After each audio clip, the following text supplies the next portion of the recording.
자, 오늘 성경 말씀은 사무엘상 24장 16절에서 22절 말씀입니다.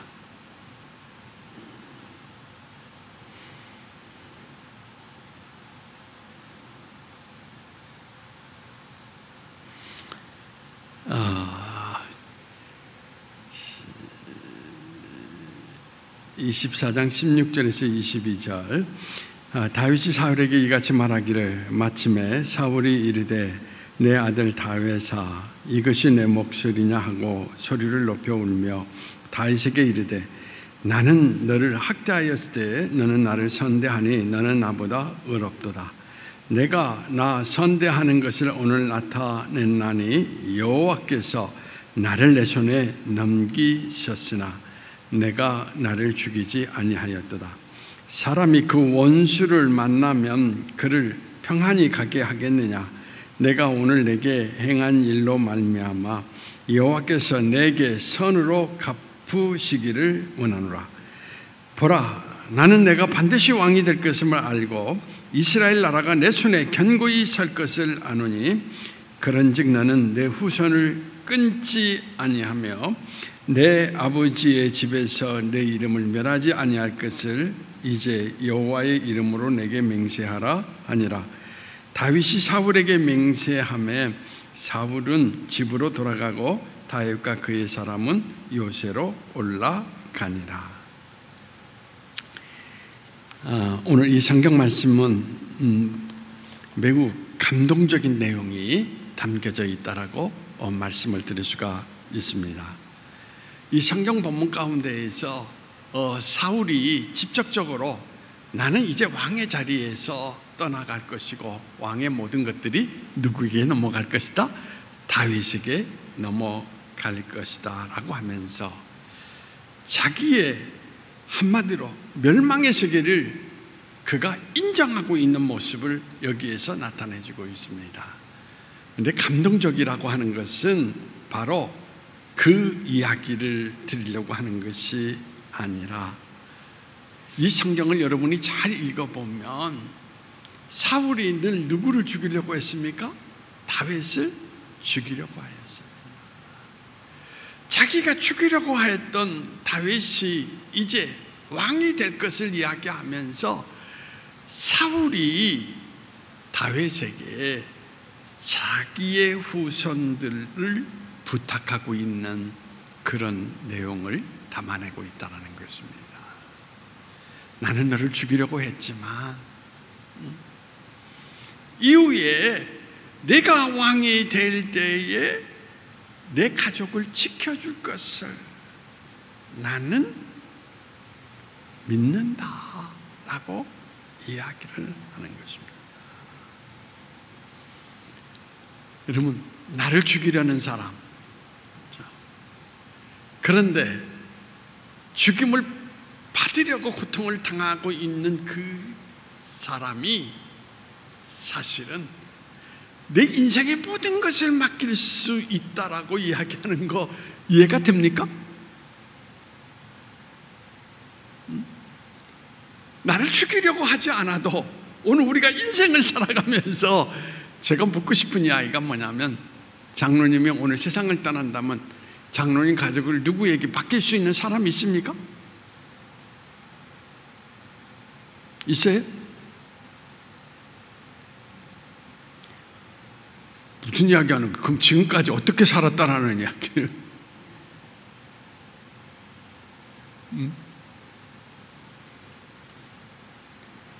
이게 참 감동적이다라는 것입니다.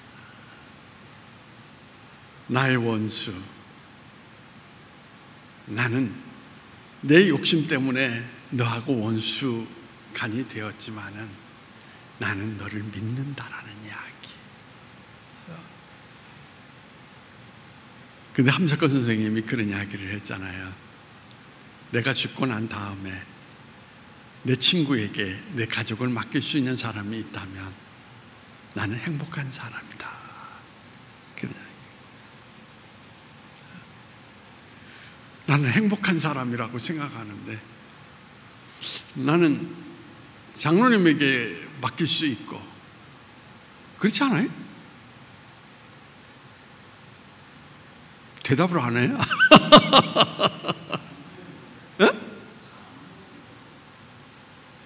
무슨 이야기인지 안 들리니까.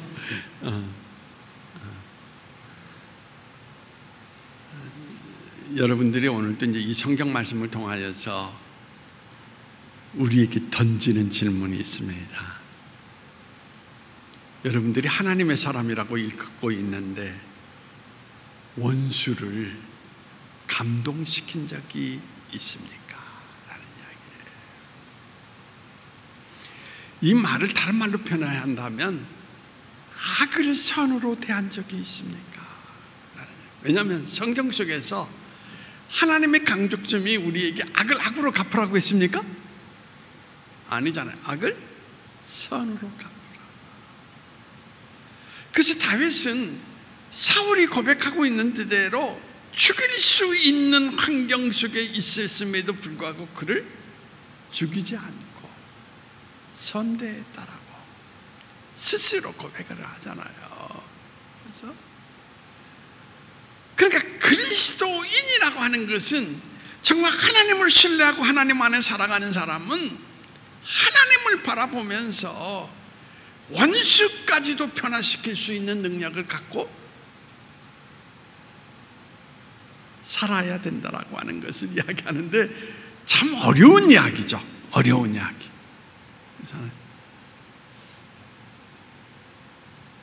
장로님은 어떻게 원수 있습니까? 장로님은 원수 없어. 내가 보면 누구나 다 이 사람도 좋고 저 사람도 좋고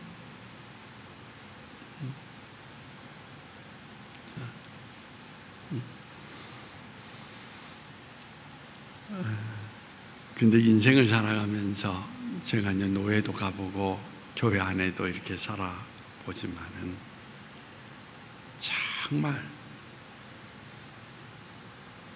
내가 감당할 수 없는 사람들을 만납니까? 못 만납니까? 만난다라는 이야기죠. 때로는 솔직한 표현으로 이야기한다면 목회를 벗고 싶다. 떠나고 싶다. 목회 현장이 아니라면 내가 그런 아픔을 겪어야 될 이유도 없는데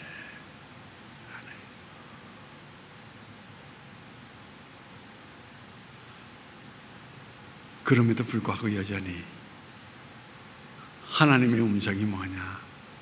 떠나지 말라. 감당하라.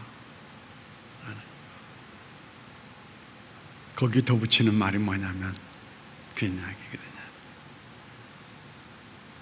나는 십자가에서 너를 위해서 죽었는데 너는 나를 위해서 그것도 못 견디느냐? 라는 이야기. 그래서 이 자리를 지켜 나가고는 있지만 정말 마음속에서는 무척 고통스러운 그 가운데에서 아픔을 겪고 어찌할 바를 모르는 그 순간들을 참 많이 경험하게 됩니다.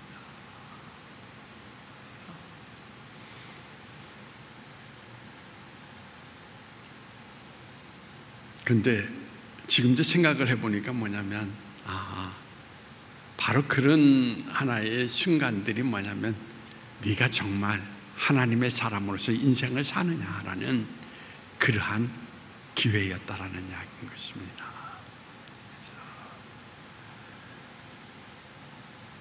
그래서 뭐냐면 하나님 앞에 그런 순간을 만날 때마다 어떤 모습을 가져야 되느냐? 기도해야 되겠죠. 그렇죠? 저들을 물리쳐 달라고 기도해야 됩니까? 어떻게 기도해야 됩니까?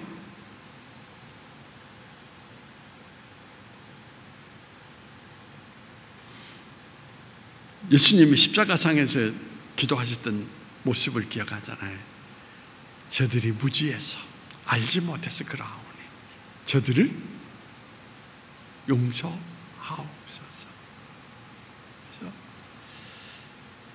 말씀의 의미는 다른 말로 해석한다면 저들이 미워하는 것보다도 내 마음속에 더 큰 사랑, 더 큰 사랑을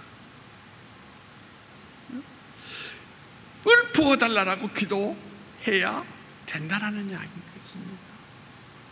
그러니까 돌이켜서 생각을 해보면 정말 힘겹게 했던 모든 삶의 여정들을 돌이켜보면 거기에는 하나님의 뜻도 있겠지만은 어떻게 보면 참 불쌍하다. 불쌍하다. 하나님을 만나서 하나님 안에 이끌림을 받은 사람은 최소한의 어떻습니까? 그리스도가 가지고 있는 마음의 기준이 있다라는 이야기인 것입니다.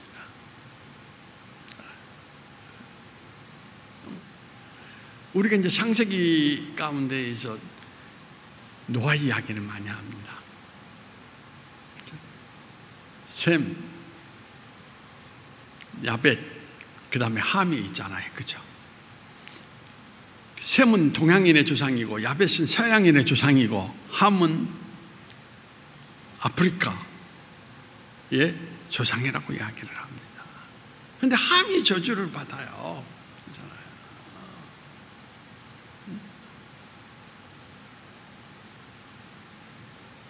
거기에서 하나님께서 나타내 준 이야기가 무슨 이야기냐면 노아가 실수했습니다. 그렇죠? 분명히. 그러니까 셈과 야벳은 실수한 아버지를 어떻게 했습니까? 보지 않고 덮어주려고 했다라는 이야기죠. 그런데 함은 어떤 모습이었습니까? 형제들에게 가서 아버지가 술 취해서 저런 모습을 하고 있다, 추태를 부리고 얼라리 꼴라리 그렇게 이야기를 했단 말입니다. 분명히 실수는 노아가 했어요. 그렇죠? 그것을 보고 두 형제는 덮어줬고 한 형제는 그것을 드러내놓고 어떻습니까? 모든 사람과 더불어서 아버지를 사실은 조롱하는 모습을 드러냈다라는 거죠. 그때 하나님께서 뭐냐면 함을 저주하신 것을 우리는 들어볼 수가 있습니다. 하나님의 사람이라는 것은 어떤 인생이냐? 허물을 드러내놓고 조롱하는 사람이 아니에요. 그 사람의 약점을 덮어주면서 서로가 내일을 위해서 길을 걸어갈 수 있는 모습을 지녀야 된다라는 이야기입니다. 우리 장로님 어떤 사람입니까?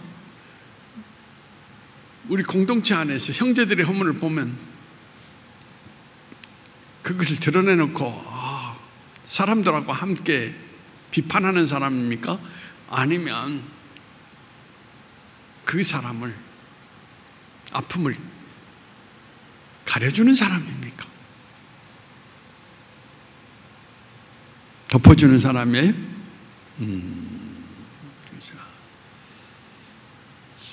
제가 바라볼 때에도 우리 장로님들은 별로 남에 대한 나쁜 이야기를 들어본 적이 별로 없어요. 그냥 좋은 이야기. 그래서 우리 장로님들은 하나님의 축복을 받을 것이다, 저는 그렇게 생각합니다. 너 어제도 대구에 가서 하루 종일 회의를 하고 있는데, 그거 어제 저녁 늦게 왔는데 막 몸이 막 완전히 지칠 대로 지치고 몸이 완전히 부었어요. 왜 그런지 아세요?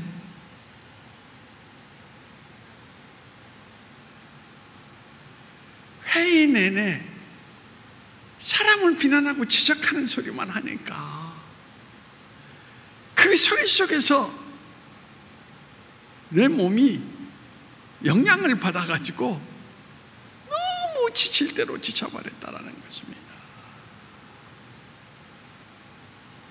무더운 날씨에 감동을 받아야 되는데, 그렇잖아요. 그러면서 주와 같이 길 가는 곳, 힘차게 찬양을 불러야 되는데, 총회 실행위원회라고 해서 총재 노예 대표들이 가서 회의를 하는데 너무 그래서 어제 오자마자 그냥 씻고 도저히 눈을 뜰 수가 없어가지고 잠에 빠져들었는데 아침에 일어나도 몸이 너무 고단하고 피곤해가지고 힘겨웠던 하루의 모습을 볼 수가 있었습니다. 그래서 성경 속에서 물론 복음을 가리키도 있기 때문에 하지만은 아름다운 소식을 전하는 자가 뭐가 있다? 복이 있다. 그런 이야기거든요. 좋은 이야기. 그렇죠? 그렇죠? 그런 정도가 되어야 되는데, 그런 정도 되려면 서로 신뢰감이 있어야 돼요. 그렇잖아요. 혹시 김학필 장로님이 어떻게 보면은 잘못된 모습을 드러내도 저 사람이 삶을 살아가다 보면 이런 이유 때문에 그럴 수도 있지.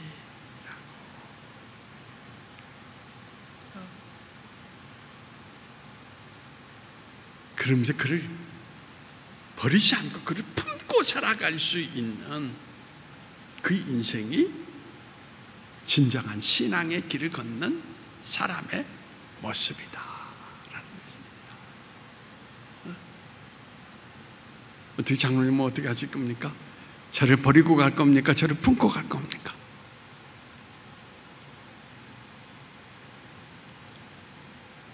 예수님이 우리를 품고 가려고 하기 때문에 십자가를 져야 되거든요. 자기가 피나는 고통을 겪는다는. 그럼에도 품고 가실래요? 자.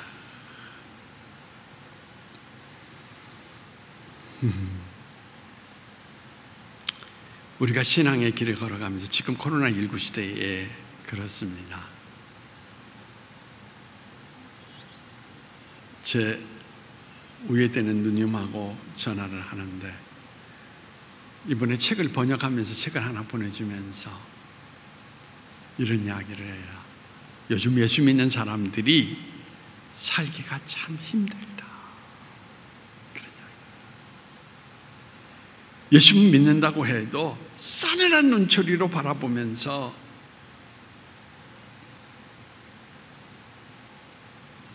예수 믿는 사람들을 오히려 비난하는 환경 가운데 살아가고 있기 때문에 전도하기도 힘들고 그런 시간 가운데 있다라는 거. 그렇죠? 그런데 우리가 기억해야 될 것은, 그렇죠? 바로 이러한 어려운 시대에 핍박도 받지만 우리가 분명히 알아야 될 하나의 그 사실은 세상 사람들에게 그래도 이런 그리스도인이 있다라고 하는 인정받는 모습이 존재해야 된다는 것입니다. 제가 마음 아프게 생각하는 건 다른 게 아닙니다. 기독교인들이 그래도 대한민국 인구의 4분의 1이 기독교인이라고 이야기하는데 사회 안에서 오히려 믿을 수 없는 사람들로 치부를 받고 있다는 것, 그게 너무나 마음이 아프다는 이야기인 것입니다. 사회 사람들이 기독교인 하면 아주 몸서리를 치고 있는 이유, 이것을 어떻게 우리가 진단할까 하는 이야기인 것입니다. 왜 사회 사람들이 예수 믿는 사람 하면 몸서리를 칠까요, 장로님? 예? 본의 안 돼서.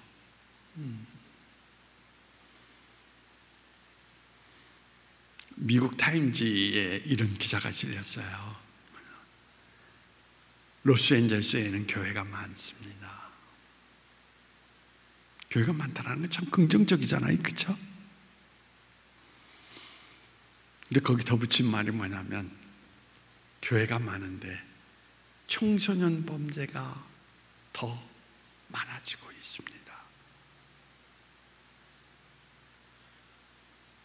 그러면서 거기 또 덧붙인 말이 있습니다.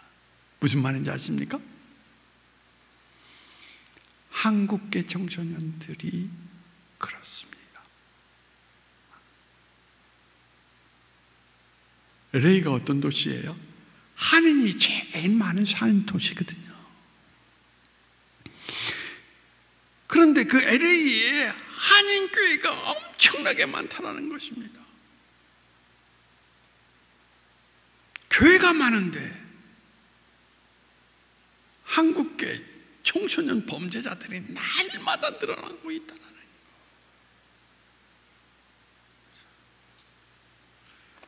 이것을 어떻게 우리가 해석을 해야 됩니까?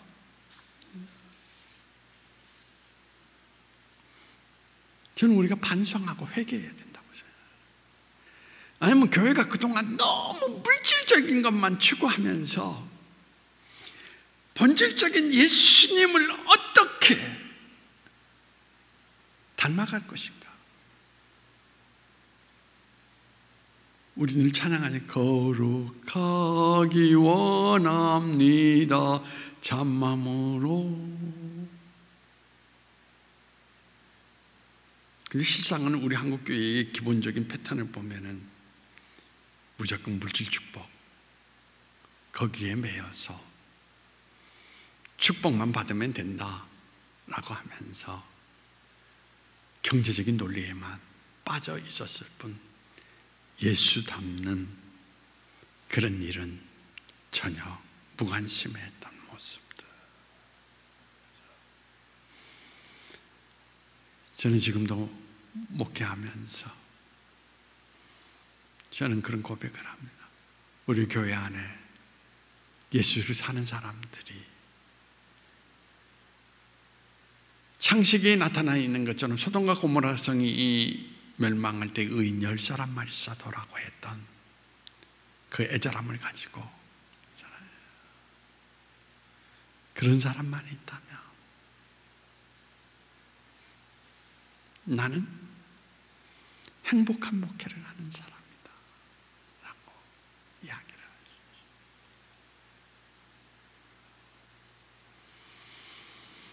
어제 이제 분회장 되시는 장로님하고 네 분이서 같이 회의에 참석하는데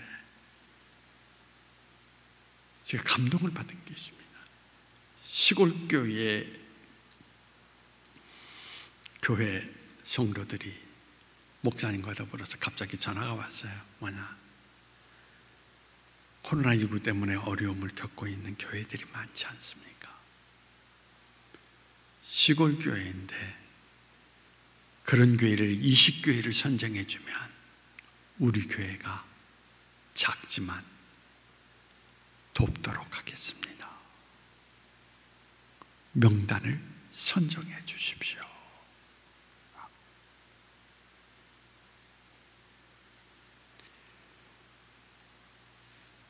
저는 그것도 감동적인 일인데 그래서 분회장님, 장로님하고 상의를 했어요.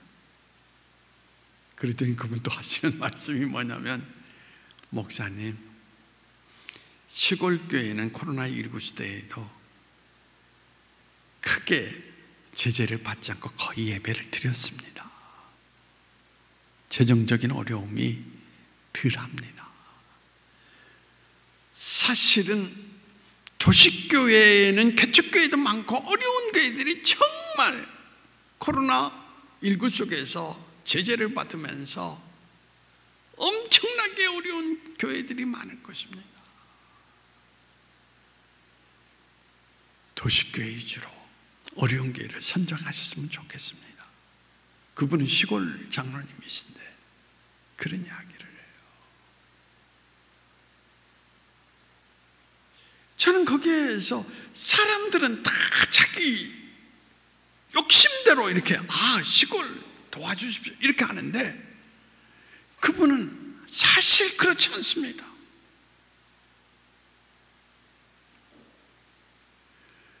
그 이야기를 들으면서 그분의 장로님의 그 인격, 성품을 보면서 참 그리스도의 가치관을 가지고 살아가고 있구나. 그래서 저는 그 장로님을 바라보면서 그런 이야기, 참 나는 장로님 같은 사람 만난 게 행복합니다 라고. 그래서 회장으로 부회장으로 함께 만난 것을 나는 축복이라고 생각합니다. 그래서 지금 서기를 통하여서 각 시찰회에다가 지금 다 공문을 보냈습니다. 어려운 교회를 추천했으면 돕겠습니다. 근데 이게 시골교회에서 일어났다는 것입니다. 나보다도 교회를 살리기 위해서 전체적인 모습을 바라보면서 바로 이때가 바로 그리스도의 뜻을 드러낼 수 있는, 그리스도의 사랑을, 그리스도의 헌신을 드러낼 수 있는 시간이다라고 하면서,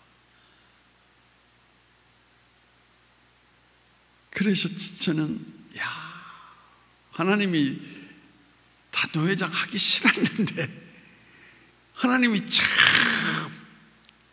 이런 나에게 이런 하나의 축복을 주시다니 라고 생각하면서 감사의 기도를 드린 적이 있습니다. 그런데 전체적으로 바라보면 그렇지 않다는 것입니다. 한국교회가 너무 물질만 쫓아가요. 예수님의 사랑, 예수님의 의, 예수님의 정의, 이런 것을 드러내는 데에는 전혀 관심이 없었다라는 거. 어찌 되기만 하면, 여러분 어떻게 생각해요? 네가 잘 되기만 하면 된다라는 이야기. 그래서 지금도 생각나는 것이 그겁니다. 고3생이 되었는데 부모는 저한테 찾아와서 목사님, 제 공부해야 됩니다. 교회 나오지 못하게 하세요. 그게 목사님한테 부탁할 이야기입니까? 근데 학생은 그런 이야기입니다. 하나님이 나를 인도하셔야 나는 내가 목적하는 모든 길을 걸어갈 수가 있습니다. 부모와의 갈등 속에서 예배를 지키려고 몸부림치는, 그런데 그 아이는 특별 선발이 되어서 원하는 대학에 갈 수가 있었습니다. 이게 하나님 방법 아닙니까? 그래서 우리는 너무 예수 믿지만은 예수님과 전혀 관계없는 나의 욕심만 채우면 다 된다, 그렇게 생각하고 있잖아요. 제가 목회하면서 많이 들은 이야기, 이제 너 중2 됐으니까, 너는 이제 고3 됐으니까 교회 안 나보도 돼. 공부했다가 나중에. 그렇죠?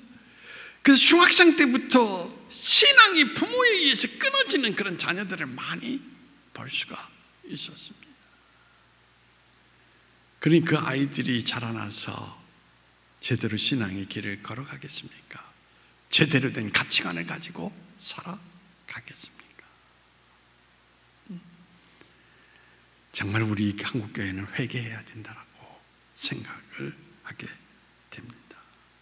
자, 여러분들이 사도행전을 보면 초대교회의 삶이 어떠했는지를 우리가 잘 나타내지고 있는데, 여러분 사도행전을 여러분들이 읽어보면은 어떤 이야기냐면 세상으로부터 사도행전 속에 보면 핍박을 많이 받은 것이 그리스도인입니다.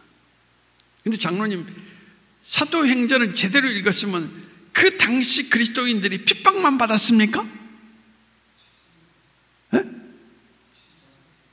네. 저런 거 보면 신령한 것 같아. 사도행전 2장 47절 보십시오. 한번 읽어보십시오.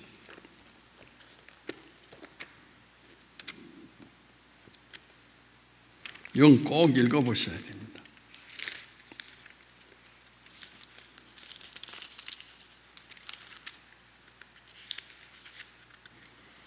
사도행전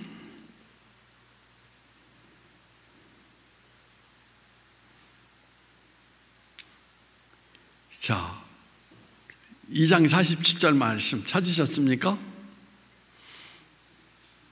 자, 같이 읽어보시도록 하겠습니다. 시작.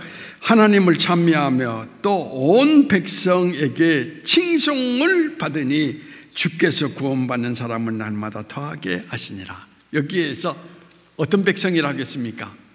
온 백성. 그렇죠? 안 믿는 사람을 포함해서 모든 사람들에게 친송을 받았다. 여러분, 안 믿는 사람들이 핍박도 했지만 그들이 경험할수록 아하, 예수 믿는 사람은 참 순결한 사람이다. 예수 믿는 사람은 정말 남을 위해서 헌신하고 희생하는 사람이다. 그런 사람들이 많았다라는 이야기입니다. 그러면서 여기에서 뭐냐면 구원받는 사람들이 그러므로 시간이 흐를수록 많아졌다. 핍박과 더불어서 여기에 나타내주 있는 이야기가 뭐냐면 친송도 받음으로 말미암아 구원받는 사람들이 많아졌다라고 하는 것을 우리에게 나타내주고 있습니다. 바로 이것이 그리스도인이 가져야 될 모습이라는 이야기인 것입니다. 핍박과 칭송.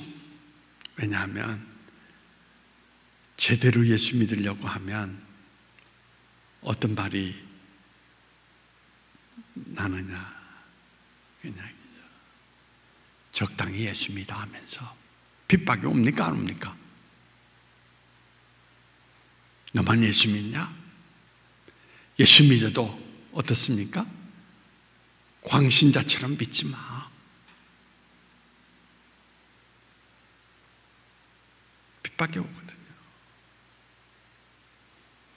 그런데 예수의 정신을 가지고 제대로 살아가기 때문에 그래, 시간이 더 모니까 예수 믿는 너처럼 진실한 사람이었구나. 세상의 모든 사람들이 나를 외면했는데 너처럼 나를 끝까지 버리지 않고 사랑하는 자가 없구나.